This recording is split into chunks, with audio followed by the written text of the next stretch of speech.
Combi Life. We have a really lovely ride over copper bronze California with us. A couple of years old now, it's done well over 30,000 kilometres, and we've just upgraded the battery system. Let's take a look. The California, as you know, has the 75 amp hour AGM battery, and this has now been swapped out for the lithium power station, the smart lithium power station. It's 160 amp hour lithium ferrous phosphate 4. We can see that written here. And this is the safest, most reliable form of lithium. Check on our website. The IEC test report is at 62619 IEC certified and UN 38.4 approved as well as CE certified. So the safest possible battery to have in here, particularly even more so than an AGM battery, which we can go into detail on that offline if you wish. So the battery is sitting at 49% at the moment. It's drawing 3.5 amps to run this cabin fridge here and a couple of the lights on the inside. We can see the time to run. So it's got a lot of time to run. We can look also, we can turn our charging and discharge functions off and look at some further details on the battery, the number of cycles the battery's done. It's only done one so far. And then we can look at the individual cell voltages there as well on our display. Everything replicated on the app that's available. You can download the app, find the links on our website. We have USB-C, 65 watts with PD, power delivery. If you have a MacBook, iPad Pro, any of that sort of thing, you could, laptop, you can run that off that USB-C. And we also have USB-A 3.0 there. Don't forget to make the light go blue to turn those ports on. We also have a 12 volt Siga socket running at 15 amps, and we have the Anderson socket with 50 amps in or out, and a solar regulated port here as well for your solar blanket. So this vehicle originally had, of course, the factory second battery, 75 amp hours, AGM. So about, common wisdom is 50% of that is usable. So about 37 amps is usable on the factory AGM battery. That means when I run one of our fridges, for example, that draws about 3.5 amps at 12 volts, we've got about 10 hours of runtime in the fridge. That was a symptom for the owner of this beautiful vehicle from Western Australia, that the fridge would not be still operating in the morning. And that battery is a couple of years old, the original AGM battery, so that had come to the end of its useful life. The battery in this vehicle, the AGM battery, also had to run things like this interior lights throughout the vehicle here, has to run the diesel heater, and it has to run the electric roof in this particular case. We can see even with the kayak on the roof, this vehicle has an electric roof. So if the battery fails and we can't put the roof up, that's quite an inconvenience. If the battery fails with the roof already up and we can't get it down, that's a significant issue. So it makes a lot of sense to consider when your California battery, AGM battery, comes to the end of its useful life, to replace it with a smart lithium underseat power station. The overhead panel still works. We can see the voltages, see it's charging and discharging. The amperage display is not as accurate, but nonetheless, the overhead panel works just fine for all of your functions within the California. Another issue that this vehicle had was the diesel heater was often not turning on. There's a lot of power required to get the furnace to fire up with the glow plugs and so on before it settles down with just the electric fans pumping out the hot air. Again, in this particular case, the replacement of this battery has now seen the diesel heater working consistently, which is fantastic. Let's have a look over on this side here. Put the roof up, the bed up, should I say. You can have a look here.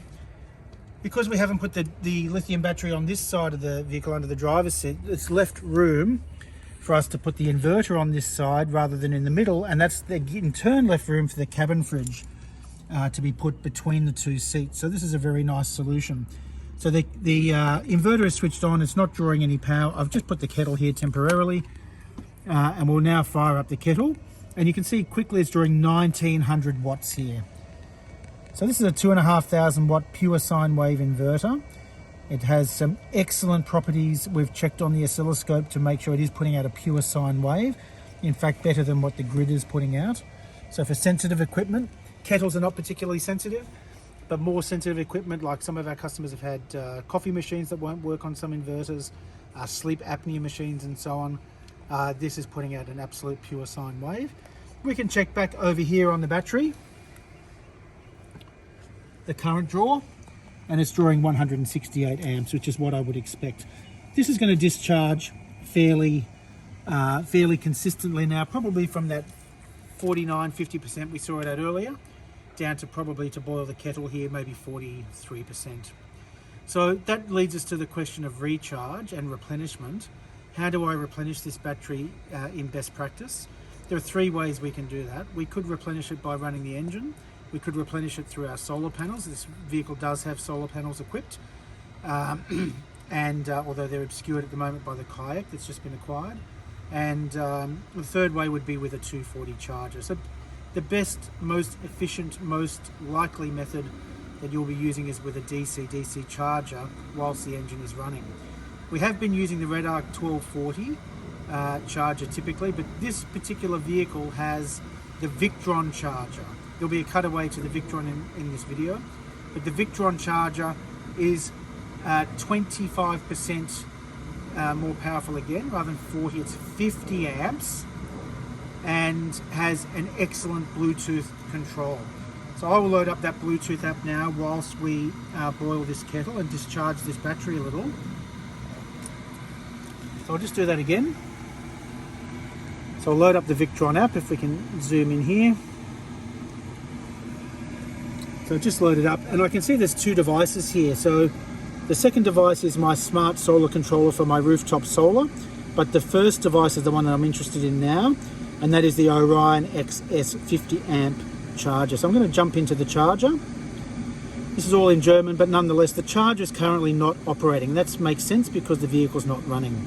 I won't change the pin code, and I can see what's on the outbound side and what's on the inbound side here. I can also look at the graphic of what's happening, what's happened in the past, and the trends on the battery. So I can choose different graphs here and look at the trends. So I'll just randomly pick a couple of things there. There's nothing much to see at the moment. If I look at the history here, it's telling me that it ran early for 28 minutes, and in 28 minutes it put in 22.1 amps. So that makes about sense. At a 50 amp hour charger, running for half of an hour, put in almost 25 amps. So that's pretty good. Let's go and have a look here. We're almost at 43%. So I think by the time this kettle finishes boiling, we will be at about 41 or 42%. We're still showing just under 170 amps of discharge. It does say discharging just there as well. So this is almost completed. For the purposes of the exercise, I'll put that there. I'm just going to start the car now.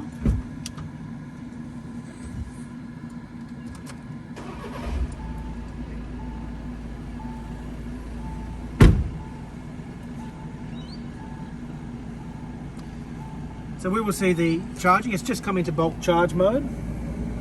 It's charging at 47 amps at the moment, 48 amps as it fires up. Might be almost 50 in a minute.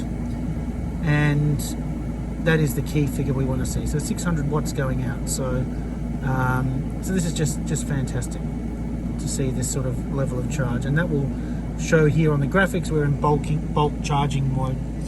This is all set to lithium. So in our settings, this is all set into the lithium mode.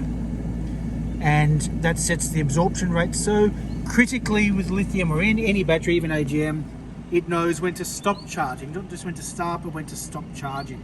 This kettle's almost boiled. Let's look at the net rate. So the net rate is minus 117. That makes sense. We had about 170 earlier, 168 minus. Now we're adding 50 in. So that leaves with minus 117. The kettle's just clicked off. The inverter's no longer got the fan running. And we'll see this rise up to be at least 45 amps. And we've seen under the 41%, it now says charging rather than discharging. So this is really an excellent replenishment method. We've also hooked up the solar panel through that Victron. We can't see any solar output at the moment because the kayak that's just been acquired is currently obscuring the solar.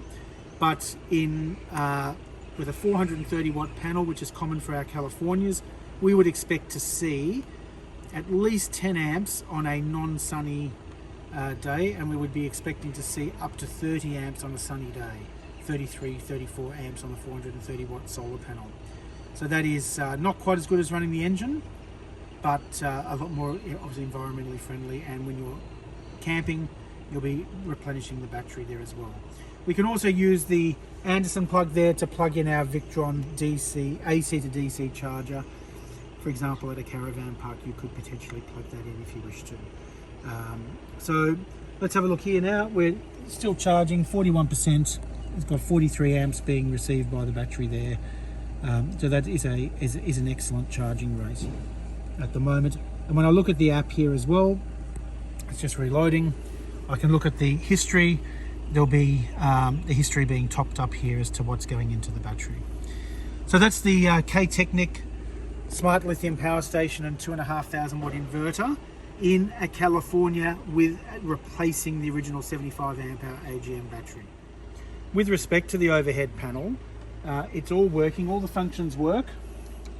So we can operate our pop top roof, we can operate the diesel heater, we can operate all the lights, do all the normal things, you know, turn the lighting area operation on and off, and you know, turn these lights on and off and so on. But when I go to the battery itself, let's go back. We can see, and we've got the vehicle running at the moment with the 50 amp Victron charger charging. We can see the voltage is accurate. So we see an accurate voltage, but we can see it looks like the battery's full. Now, in reality, the lithium, the 160 amp hour lithium battery is not full. We're charging it, but it is at least as full as a full AGM 75 amp hour battery, which only has about 37 usable amps. So in that respect, it is full. The voltage is accurate, but what is not accurate in the overhead display is the charge rate.